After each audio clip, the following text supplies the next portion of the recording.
ఈ వీడియో చూసే ముందు జై హనుమాన్ అని కామెంట్ చేయండి. చాలామంది ఉదయాన్నే నిద్ర లేచి దేవుడికి పూజ చేస్తూ ఉంటారు.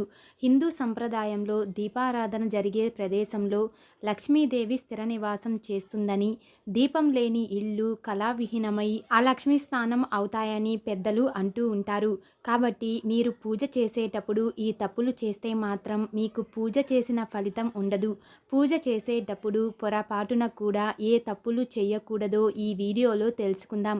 వీడియోని స్కిప్ చేయకుండా చూడండి. మా తెలుగు ట్రూ ఫ్యాక్ట్స్ ఛానల్ని ఫస్ట్ టైం చూస్తున్నట్లయితే మా ఛానల్ని సబ్స్క్రైబ్ చేసుకోండి. చాలామంది స్త్రీలు ఇంట్లో పనులు పూర్తి చేసుకొని 12 గంటలకు మిట్ట మధ్యాహ్నం పూజలు చేస్తూ ఉంటారు. కానీ మిట్ట మధ్యాహ్నం అస్సలు పూజలు చేయకూడదు. మరీ ముఖ్యంగా మహిళలు జుట్టు విరబూసుకొని పూజ చేయకూడదు. తలస్నానం చేశాక జుట్టుకు నీరు కారుతూ పూజ చేయకూడదు. అలాగే ఇంటి ముందు ముగ్గు లేకుండా అస్సలు పూజ చేయకూడదు. ముఖ్యంగా దేవుని ఫోటోలను కనీసం వారానికి ఒక్కసారైనా తప్పనిసరిగా శుభ్రం చేసుకోవాలి. కొంతమంది ఎప్పుడు పడితే అప్పుడు దేవుని పటాలను శుభ్రం చేస్తుంటారు. కానీ ఉదయం పూట మాత్రమే దేవుని పటాలను శుభ్రం చేసుకోవాలి. సాయంత్రం సమయంలో దేవుని పటాలను అస్సలు శుభ్రం చేయకూడదు. ఇంట్లో పూజ చేసేటప్పుడు ఇల్లు మొత్తం ఖచ్చితంగా శుభ్రం చేసుకోవాలి. ఇంటిని శుభ్రం చేయకుండా ఎట్టి పరిస్థితుల్లోనూ పూజ చేయకూడదు. నలుపు రంగు దుస్తులు ధరించి పొరపాటున కూడా పూజ చేయకూడదు. మహిళలు నుదిటిన కుంకుమ బొట్టు లేకుండా పూజ చేయకూడదు. వినాయకుడికి పొరపాటున కూడా తులసి మాలను సమర్పించకూడదు.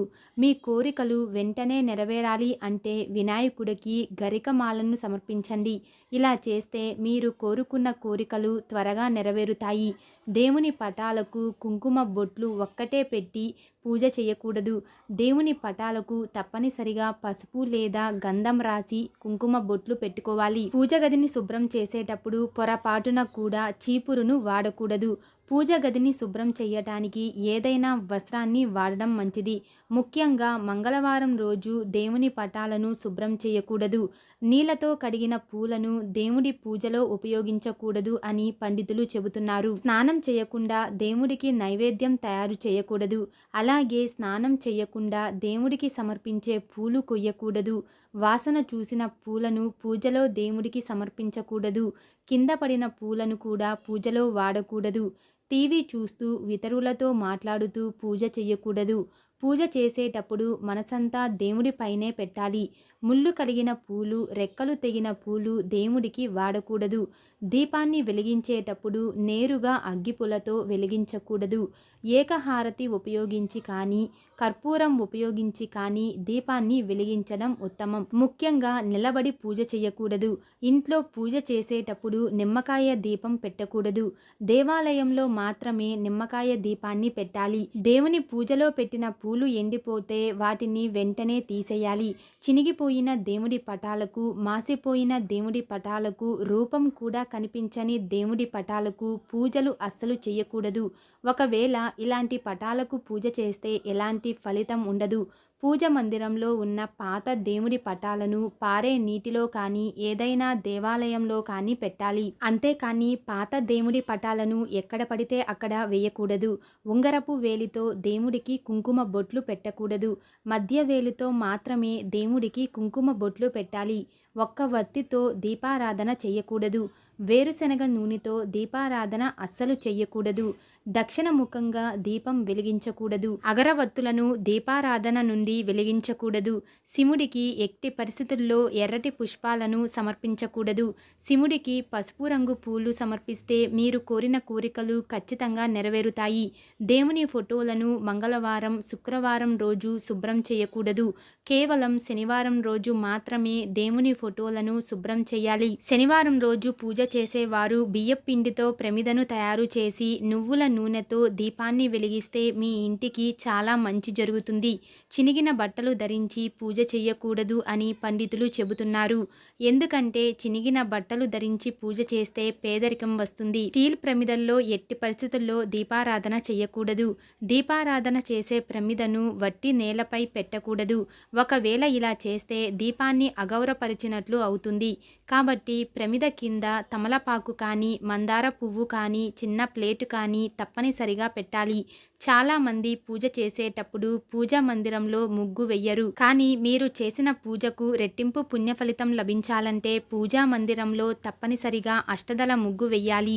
పూజ గదిలో దేవుని ఫోటోలు ఒకదానికొకటి ఎదురుగా ఉండకూడదు. దేవుడికి పూజ చేసేటప్పుడు నైవేద్యం పెట్టకుండా పూజ చేయకూడదు. దేవుని పూజలో చిన్న బెల్లం ముక్క అయినా దేవుడికి నైవేద్యంగా పెట్టాలి. చాలామంది రేపు చేసే పూజ కోసం ఈరోజు సాయంత్రమే దేవుని పటాలను శుభ్రం చేస్తారు.